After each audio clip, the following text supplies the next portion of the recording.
আসসালামু আলাইকুম। আমি চিকিৎসক ও লেখক ফারহানা মবিন বলছি। আজকে আমি আপনাদেরকে চিকিৎসা বিজ্ঞানের বাহিরে কিছু কথা বলবো। আমাদের সমাজে কিছু পরিবার আছে যারা পরিবারের অলমোস্ট সকল সদস্যরা দেখা যায় যে একটু বিস্ময়কর টাইপের। ঠিক কিরকম যে পাশের বাসার মানুষটা কোন দোকান থেকে শাড়ি কিনেছে অথবা আপনার ওই আত্মীয় কোন অনলাইন শপের মাধ্যমে অথবা কোন দোকান থেকে কোন পোশাকটা কিনেছে আমাকে আপনাকে তাদের থেকে আরও অনেক দামি, অনেক ব্যয়বহুল, অনেক দামি দোকানের জামাকাপড় কিনতে হবে।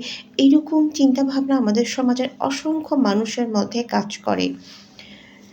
সোশ্যাল যে স্ট্যাটাসটা সেইটা বাড়ে কিন্তু শুধুমাত্র পোশাকের মাধ্যমে না। সব কিছুর আগে একজন মানুষের ভালো আচরণ, ভালো চিন্তা চেতনা, তারপরে তার শিক্ষাগত যোগ্যতা, সব সবার শেষে আসে পোশাক।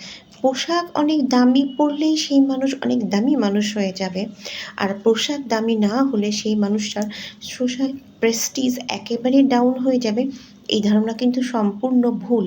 আমাদেরকে একটা বিষয় মাথায় রাখতে হবে, আমরা যা কিছু ধারণ করি, আমরা যা কিছু চিন্তা করি, আমরা আমাদের জীবন যেভাবে যাপন করি, আমাদের সন্তান, আমাদের ছোট ভাই-বোন, আমাদের পরিবারের যে পরবর্তী প্রজন্ম কিন্তু আমাদেরকে আমাদের অজান্তেই তারা আমাদেরকে ফলো করে এবং তারা আমাদের কাছে থেকে অনেক কিছু শিখে ফেলে।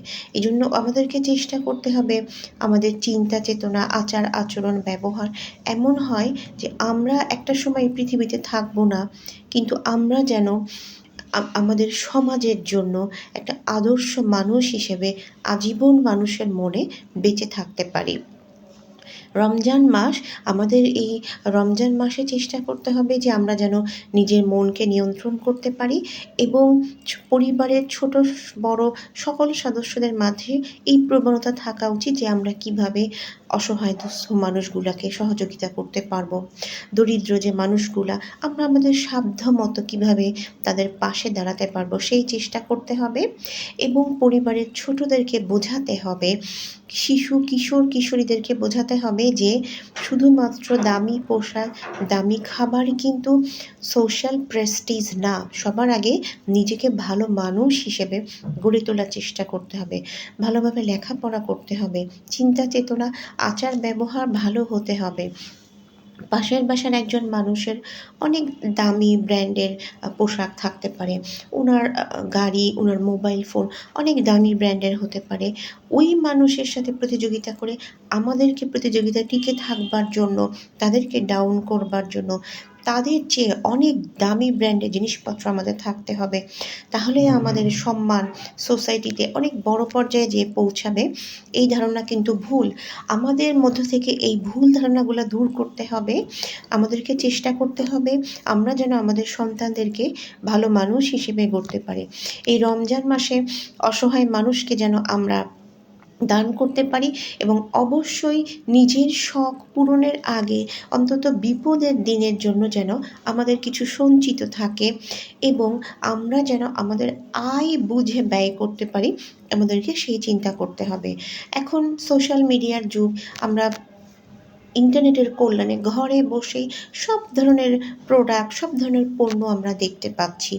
আমাদের নিজেদেরকে এবং আমাদের সন্তানদেরকেও চেষ্টা করতে হবে আমরা যেন তাদের মন নিয়ন্ত্রণ করা শেখাতে পারি। অর্থাৎ হাতে টাকা থাকলেই বা বাবা-মার সামর্থ্য না থাকলেও দেখা যায় যে অনেক সন্তান তার মা-বাবা অথবা বড় ভাই-বোনকে অথবা নানা-নানিকে প্রেশার ক্রিয়েট করে যে এই জিনিসটা আমাকে দিতেই হবে।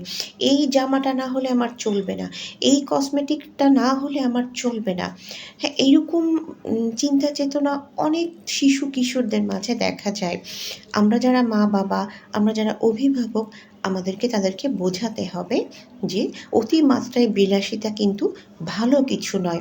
সব কিছুর আগে নিজেকে ভালো মানুষ হিসেবে করতে হবে এবং অবশ্যই সময় বুঝে চলতে হবে, আধুনিকতা নিয়ে চলতে হবে, কিন্তু সেটা যেন অশ্লীল না হয়, আমাদের ক্রয় ক্ষমতার বাহিরে চলে না যায়।